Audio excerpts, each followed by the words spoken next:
大家好，又係我年青大叔。今次不經意發現嘅係米家負離子風筒 H300。喺睇片之前提提大家，記得訂閱我嘅頻道啊！訂閱係免費㗎，因為有你哋支持，呢個頻道先可以繼續運作落去。訂閱嘅時候撳埋隔離個啷啷，咁你就唔會錯過我發布嘅新片啦。好，我首先介紹下點解我會買呢個風筒先，就係話說屋企個負離子風筒咧就有啲怪聲啊。咁風筒有啲怪聲咧就好危險噶嘛，一陣間吹咗我個爆炸頭出嚟咁啊大仔啦！我都同大部分嘅人一樣啦，喺買嘢之前咧都會係上網睇下有冇啲咩介紹咁樣。又不經意咁俾我發現咗咧，原來喺上年消委會就做一個報告，佢就比較咗幾款負離子嘅風筒，其中米家呢一款咧都係佢對象之一啦。咁我睇咗之後就發覺，咦，原來佢嗰個介紹都發覺係性價比係幾高嘅。咁我一個唔覺意忍唔住咧，我就攞咗單啦，因為100零蚊真係好抵玩啊！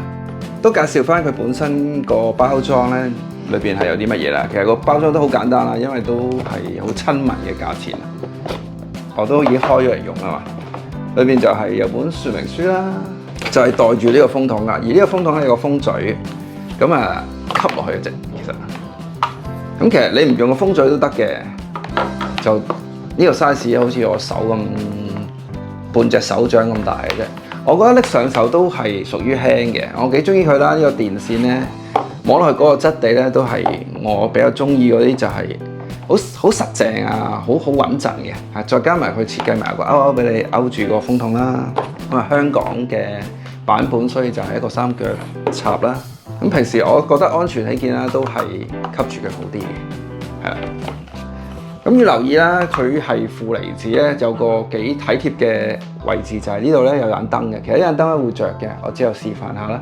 咁當你一着佢嘅時候咧，佢有負離子咧，佢就會着咗呢盞燈啦。咁如果佢呢盞燈唔着嘅，就即係佢壞咗。咁當然我而家用咗大概個零2個禮拜，我都好滿意嘅其實，因為咧就算你插咗風嘴，其實你會睇到佢入邊嗰盞燈咧係可以着到嘅。而另一邊咧就同一般嘅風筒咧差唔多啦，就係一個網身嘅設計啦，又驚你棘佢頭，哇咁大啲錢。跟住我分享下佢有啲咩功能，其實功能超級簡單啦。首先就係熄機啦，推上咧就係開機啦。咁我哋較中間啦。另外呢一掣就有個毛啦，而家藍色燈就冷風，紅色燈咧就熱風，黃色燈咧就係暖風啦，恆溫嚟嘅。咁你見到咧入邊咧係有盞燈㗎，睇咪就？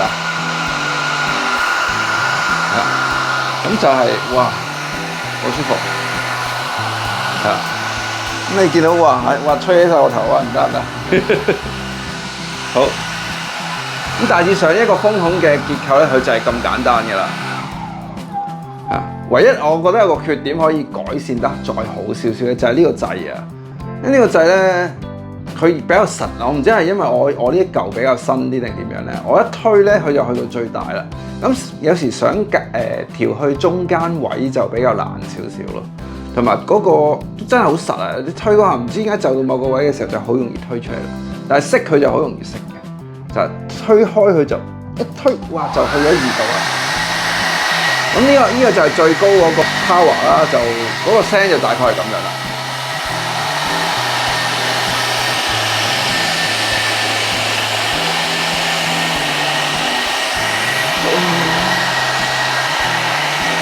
我覺得好難熄佢啦，有時但係有時一撥就熄，所以咧呢個掣咧可以改善得再好啲就更加 perfect 啦。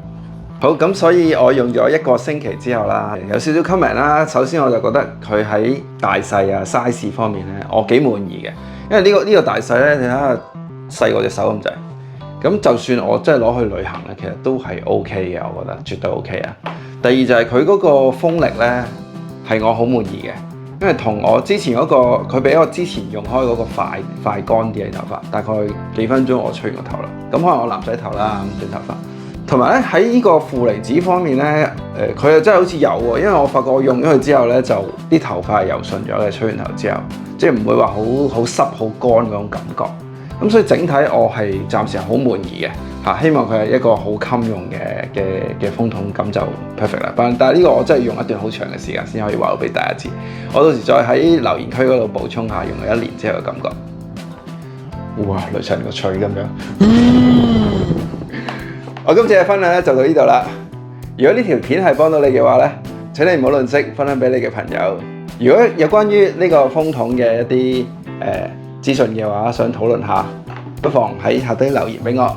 咁我哋下條片見，拜。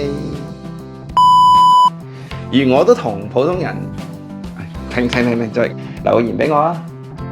咁我哋嘅，咦？